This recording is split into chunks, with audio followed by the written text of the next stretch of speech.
Hey folks, my name is Paul Hudson, and this is my second year at iOS Conf.SG. It's awesome to be back in Singapore. Good to have you here. Ask me questions later on. I love speaking to folks. Show me your code. That's how I get ideas. Come on, show me your code. I love seeing new stuff and new ideas. So my talk is about global variable-oriented programming. And I'm going to start by winding back a little bit and talking about classes, because we've been using these for a very, very long time. Of course, we got them from Objective-C. That thing was almost entirely classes. And so when we came to Swift for the very first time, we kind of wrote Objective-C in Swift, which meant classes everywhere. And of course, force and wraps.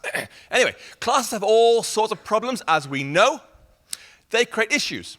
For example, if I say var country is a new country, and the name of that country is going to be Singapore, and then I say, well, bakute.origin equals country. And then I say, well, actually, country name is Malaysia, and Lee Chong Wei's country, that's that country. We don't know what this code's going to do. We've got no idea what it's going to do until we look at country. Is it a struct, or is it a class? What we get depends on which one we choose. We're using the same variable in both places. And if it's a struct, it'll be different values. If it's a class, then here we're overwriting the country to be Malaysia, and that is, of course, how World War III starts. So we understand that sharing access to data causes all sorts of problems. But we still need those classes, those pesky classes, thanks to all of Apple's Objective-C code, like AppKit and UIKit and so on. So we kind of settle into a nice place. We say, listen, there's a dividing line between structs and classes. On one side will be all our data, all the strings, all the arrays, all the sets and tuples and so forth. They're all structs. On the other side, that's going to be our views, like UI view and view controllers and map views and web views and so forth. It's a really clear dividing line. On the left-hand side, structs, that's data. The right-hand side, that's classes, that's views. Nice and simple, we like that. But we still need a way to transfer data around our app, to keep our stuff synchronized as the app runs. Now, when you're learning, you think long and hard. How can I solve this? You have a brilliant idea. All these things that want to talk, awesome. They want to share data. All we got to do is make some sort of centralized shared data thing they can talk to and make that accessible from anywhere in our app. Boom. Problem solved. You've entered global variables. You can go back to wasting time on Twitter. That is until code review.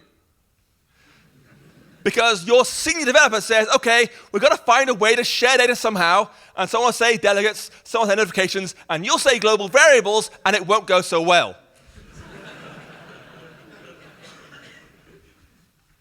Of course, the experienced coder, they've read the Gang of Four design patterns book. They know global variables are bad.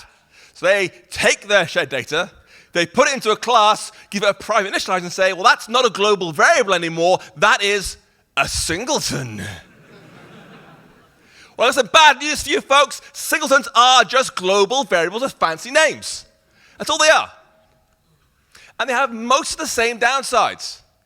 Global variables have all sorts of concurrency problems. Try and read them across threads. They create natural hidden dependencies, making testing a nightmare. And they have namespace pollution. And those same things hit singletons too. In fact, the only real benefit is that we now have getters and setters. Hooray. But just having that fancy name, that's enough to get us singletons everywhere. Apple loves singletons. UI application, UI device, UI screen, bundle, and more. They're all over the place. We're stuck with them. So we kind of bite the bullet and we say, okay, well, we know they have hidden dependencies. How can we start working around this somehow?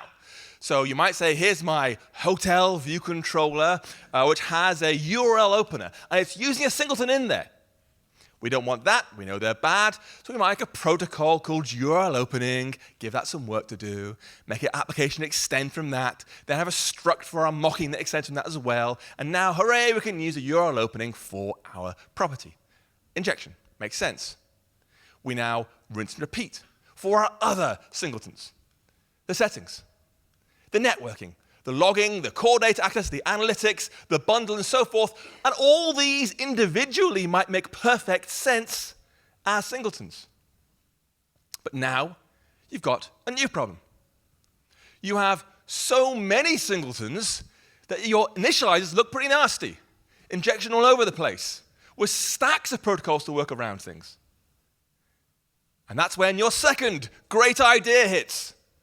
What you need to do is take those singletons and put those inside a new singleton called the environment. A super singleton. A singleton of singletons. And I can tell you now, this is a brilliant place to hide junk in your code. This is way better than the app delegate, okay? You could put so much in these super singletons. But it can work well. This is actually the approach Kickstarter used in their application. They have an environment singleton, which takes everything the app's going to want to share. Its initializers takes 29 parameters going in. It's huge. But it does have many advantages, believe it or not. For example, they can go between testing and production in a flick of a switch. Change one value, everything updates. You can find out more from Stephen Seltzer's talk from NS Spain 2018. It's called How to Control the World. It's a great video. Go and watch that. So we can have one singleton, or many singletons, or the super singleton thing, but it doesn't matter what you choose, we still all agree. Structs, data, classes, views, easy. That is Swifty. That's Swifty code. It took us a few years to get there. We finally made it, so we can get back to writing actual real applications. Hurrah, we're done. Not. Because if there's one thing Apple loves, it's disruption. They love mixing up, keeping us on our toes a little bit. And of course, last year, they announced SwiftUI. And they made one critical change.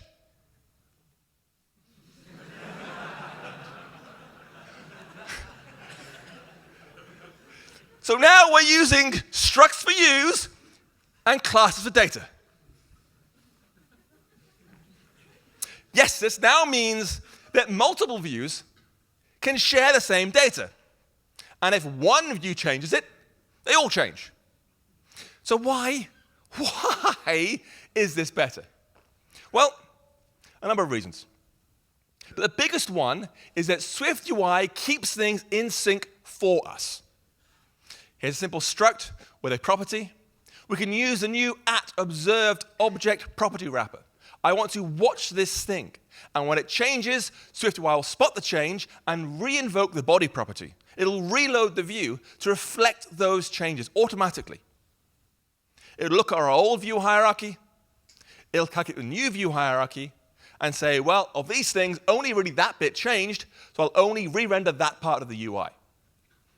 This is screamingly fast, even with hundreds of views on the screen at the same time, because of those structs. Because structs, they're basically free in Swift. This thing has no properties. This struct does not exist in memory. It's a zero-size struct. It has no overhead whatsoever. If you add one property, here's an integer that on most platforms will be an int64, 64-bit, 8 bytes. The struct size there is 8 bytes. The struct grows, so it's always the sum of the size of its properties. So they're tiny. So we can pass data around from view to view to view using observed objects, which is great. And if one of them changes it, they all change. Awesome. Even better, we can avoid passing data around so much by making it shared. And that way, any view can read it back. SwiftUI calls this the environment. We now all call it a singleton. Because yes, global variables are back and better than ever. But SwiftUI has a really elegant solution for this. It leans on a number of useful features. For example, property wrappers. You can say, this thing's an environment object of type user. And it will use runtime reflection. When the view's shown, it'll scan through all the properties automatically to find all the ones that are environment objects and watch those automatically. It's very, very nice. It'll use type names for the lookup. So you could say, I've got a user and a settings. And it will look for that class or that class in the environment, attach them to your properties automatically. It's really nice. And for more advanced features, you can even subdivide your environment. Here's my main environment, here's a child environment, sort of grandchild environment, and so on. So it's very, very powerful stuff. And if this seems very familiar to you, it's probably because you've been doing some Haskell. This is basically modeled on Haskell's reader monad. So what we now have is a brilliant solution for sharing data. And we get great access to data in our app. Most importantly, we've gone from saying, I use global variables, to the super clever, I use singletons, to the galaxy brain, I use the reader monad. So everything's awesome. And we're done. Not. Because SwiftUI's environment is really, really clever.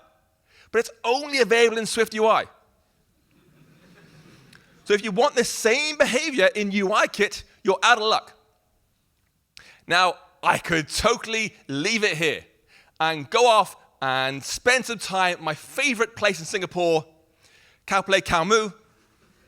Highly recommended. Other arcades are available. I can leave you to figure out for yourself. That's not fun at all. So I'm going to have a look at what it takes to re-implement SwiftUI's environment for UIKit. It's not magic. And there are some provisos here. Obviously, I am not re-implementing SwiftUI itself. There's all sorts of clever stuff SwiftUI does for you. I'm not doing it here, just the environment part. And I'll be doing out no subdivisions, because that's an easy thing to skip. But along the way, we can leverage the same power features of SwiftUI, like property wrappers, like combine, like reflection, and way more. We can produce something that's a really great starting point if you want to develop this further. So there are 6 tasks required to make this new SwiftUI-style global thing working great. First, here's the app I'm working with. I've called it Alamac. For known reasons, not only to the Malay speakers in the room. It has 3 tabs. One is authentication, one is language, and one is summary. It doesn't do very much. The first tab here, it's got a button in. You can sort of tap the button, and it'll do nothing right now. Language, you can choose between the 2 world languages, English and Singlish.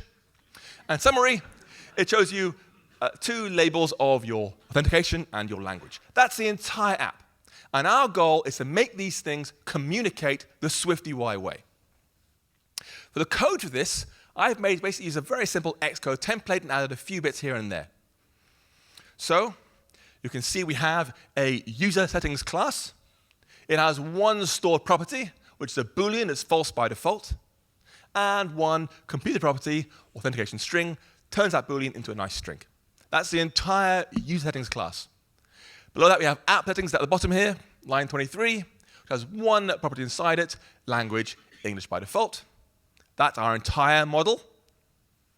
Over in first view controller, this thing has a user settings instance of a property, and its button just toggles a Boolean. And it's doing it locally, does its own local copy of that class.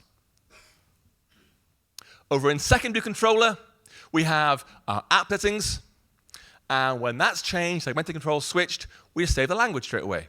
Again, a local value, not being set out anywhere.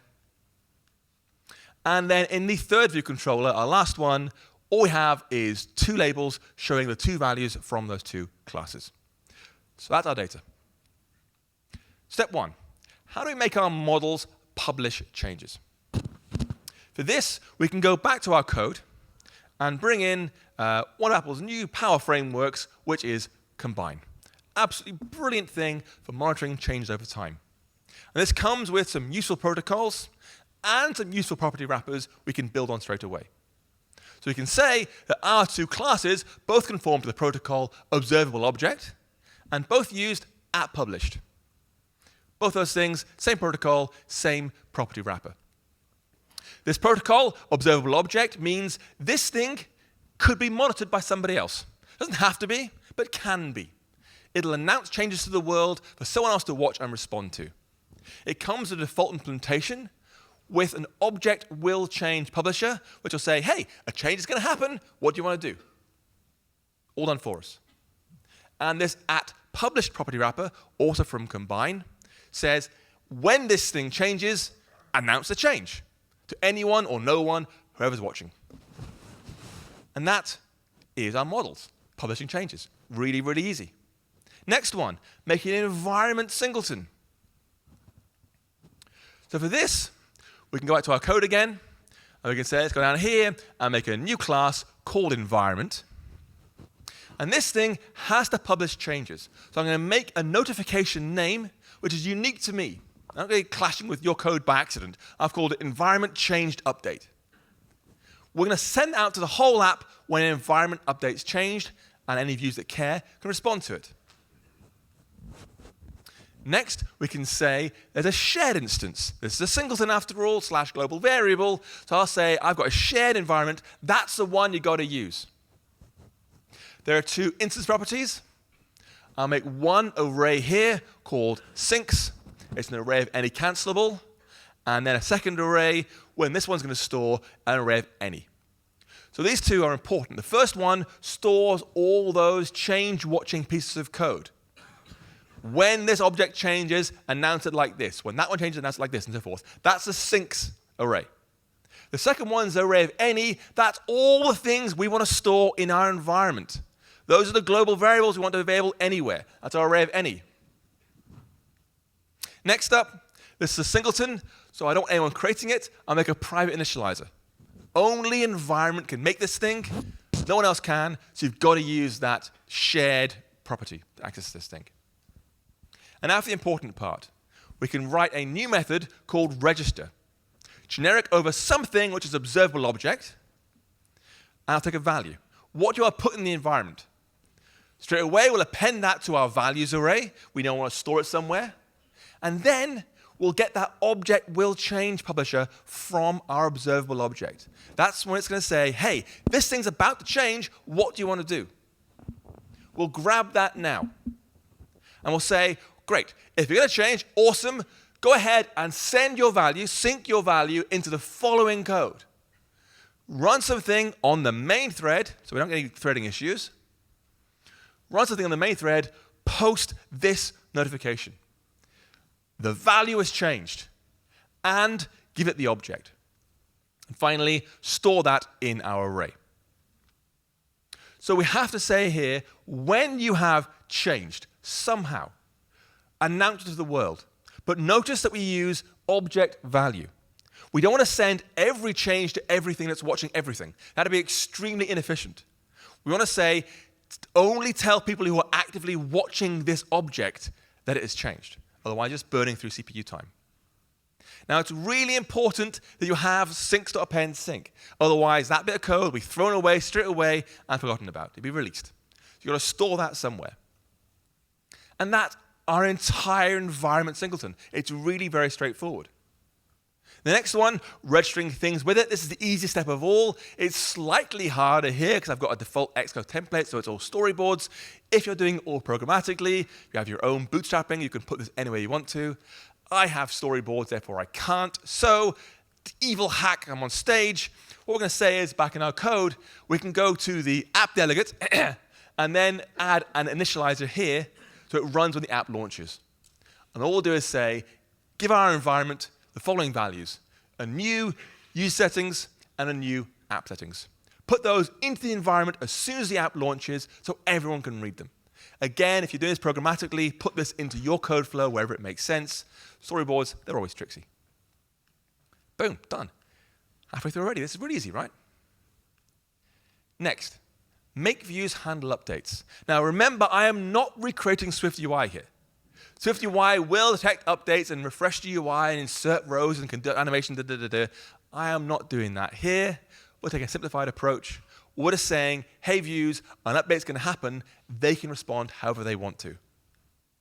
So, back in our code again, we're going to make a new protocol, and it's going to be called global updating, with one requirement.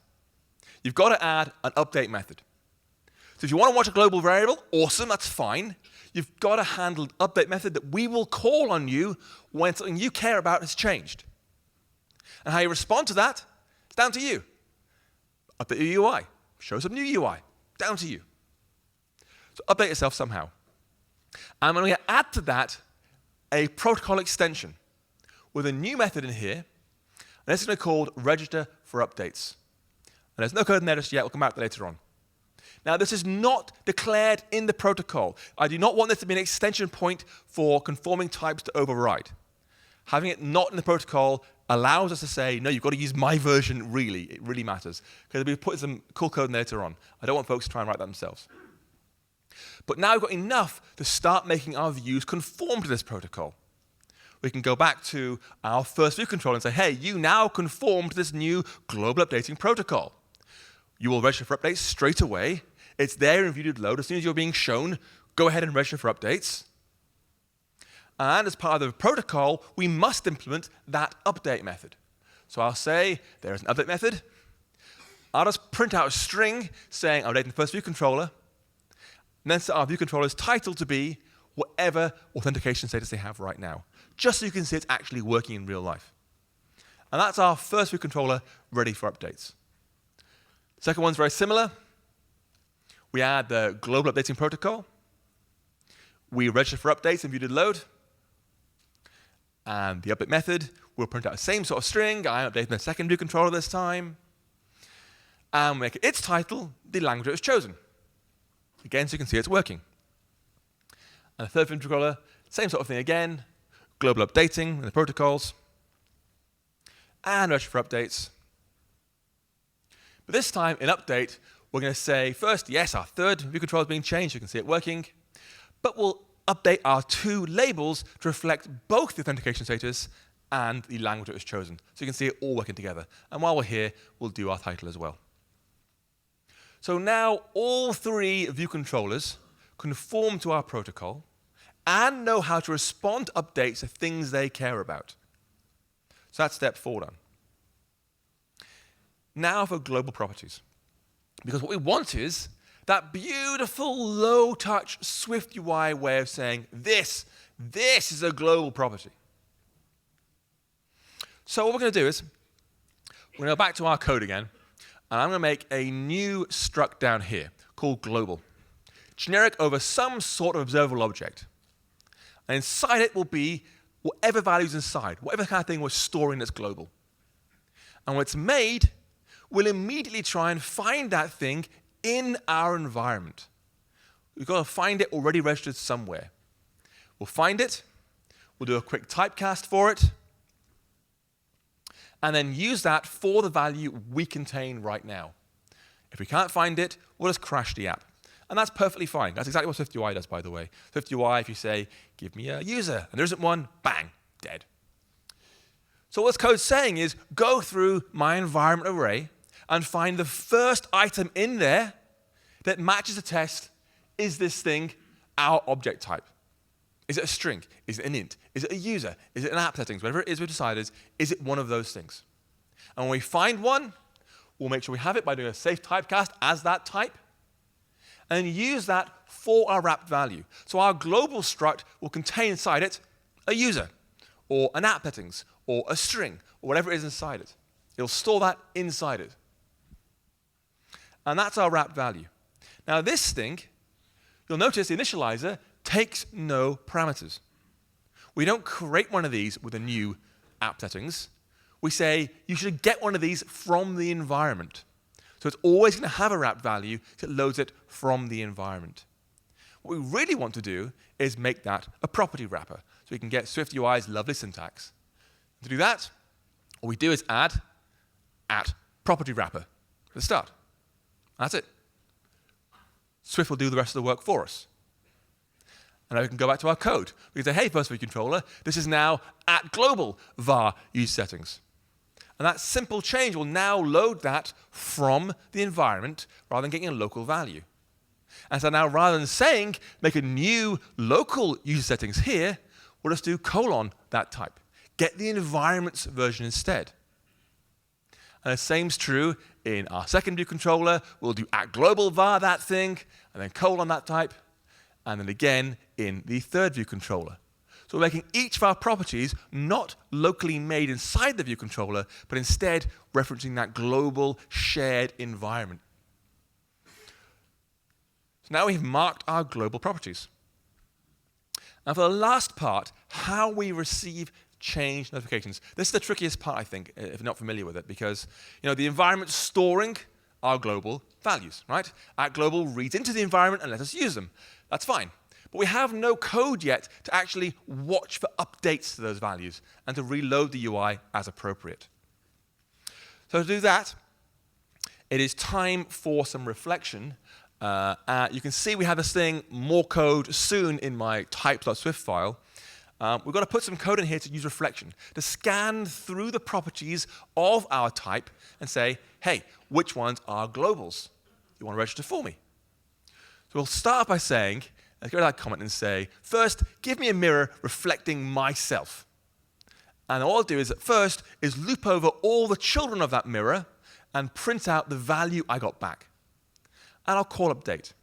Now remember, view.load is called lazily in iOS, and so when that view is finally loaded, after a minute, after how many minutes, I don't really care, we want to make sure we automatically get the new UI state from the globals and show it in the UI. So we've got to call update there.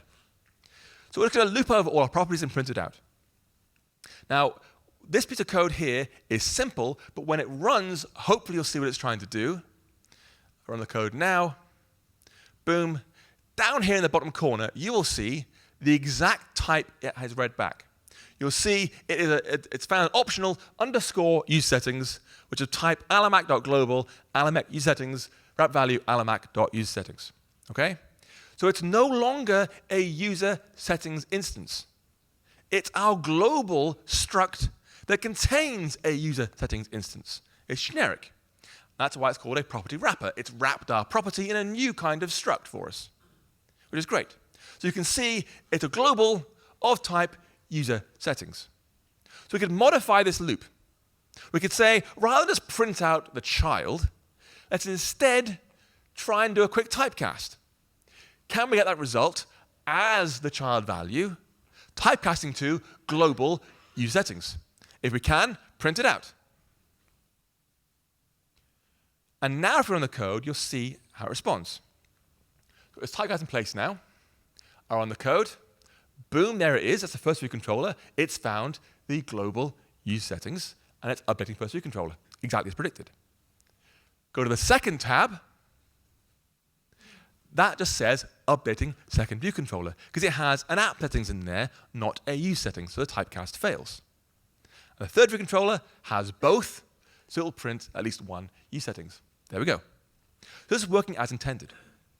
And this would be great if we only had one type of data, a user settings to work with. We don't. We have multiple, at least two here, and you might have 10 in your own code. So having just one isn't good enough. So we don't really want to have a typecast to global user settings. What we really want to do is take that code and say, instead, I want you to be a global of any kind of thing. So global app settings, global use settings, global bundle, I know what I just put in there, all sorts of stuff. And when you build that code, you'll get compiler error because of this typecast, this requirement. Our global, I'd restricted to be observable object. And by taking it out, by saying, hey, it can be anything, now the code will work because any does not conform to observable object. And this code, it works. And it's going to compile now at least.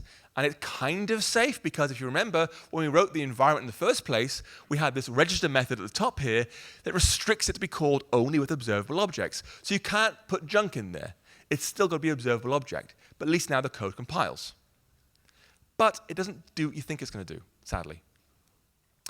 If you go ahead and try the code again, go through all three tabs, you'll see now it only prints out the strings. There's no more values being printed out. So it has completely failed. And the reason for this is in our typecast. We're typecasting to be global any. And that does not work in Swift because of some magic called covariance. If you have a superclass like animal, and dog inherits from animal, and Samyed inherits from that, I have a Samyed. There she is. She's very nice.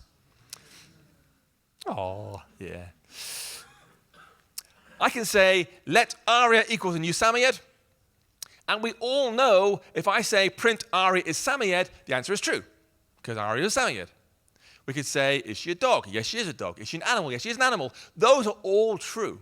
We can use this child class as if it were any of its parents, like polymorphism. We can go to the ultimate extreme. We can say, print Ari is any. Is she anything at all? Answer, yes. Now, you might think, well, that should really apply to global use settings. That sounds like a more vague version of global any. But Swift does not support that. Swift does not actually support any sort of covariance for generic parameters, with an exception, which is arrays, which they've hard-coded into the compiler to work, because that'd be really annoying otherwise. So we can't do that. Our global any won't work. So we need to undo that code, go back to what we had, and instead, we're going to do a really, really light touch type erasure. We're going to make a new protocol, at the very end here, called any global. And to conform to this, all you got to do is provide an any wrap value of type any. I don't care what kind of object it is, just anything at all. And now we can make our new property wrapper conform to that protocol, any global. And all it's got to do is say, well, we have our wrap value. We'll send that back as our any. So we'll say below the wrap value, there is a new any wrap value of type any, just send back wrap value. But now it's erased to be any type. And with that in place, we can now do a good typecast. We can say, as question mark, any global here, instead of that. The right typecast. And once that's done, that test will now work for any of our global structs, no matter what it stores inside. So rather than just printing out the child, we can take the last step in our program. We replace this by saying, great, we've got a change. Go ahead, and we'll make some space first. Go ahead and post that to Notification Center. Announce this thing, add an observer for that type with our change key, the change with that value on the main queue, like that. And for the closure, all we'll do is call update. So that name matches the same thing that's being posted elsewhere when the object changes. Again, we apply this really strict filter. We only care about when the actual underlying value has changed. And then we call update. Tell the view to refresh itself. Something's happened, we don't care what, do some work. And so now, we can run the code one last time, and all being well, I can toggle it here, top bar changes nicely, the third tab will change as well, boom, change our languages, English, top bar again changes, and changes on the right. It works like a charm. Awesome. Okay, let's wrap up. So, as I've tried to make abundantly clear, global variables, not technically a good idea, okay? Pretty bad idea, in fact. Yes, there are some exceptions. Of course there are some exceptions. But bluntly, if a global variable is the answer, you're asking the wrong question. As for singletons, they're only fractionally less of a bad idea. Still pretty bad idea. They're mostly just clever variables. But we are stuck with them, because Apple likes them.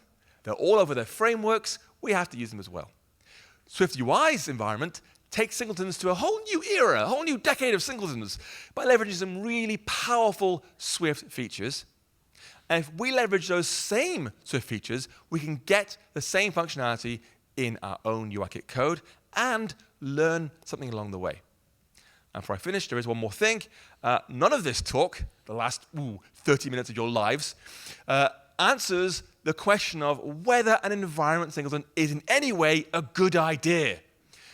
If your only takeaway from this talk is Paul says we should use singletons, you've kind of missed the point.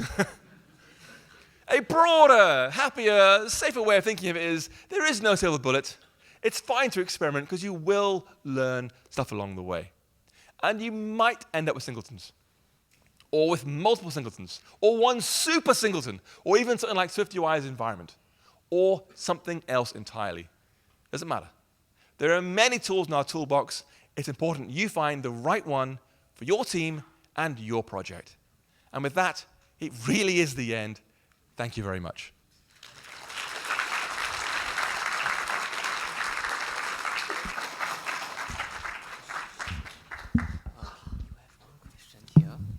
Oh, yeah. Ooh.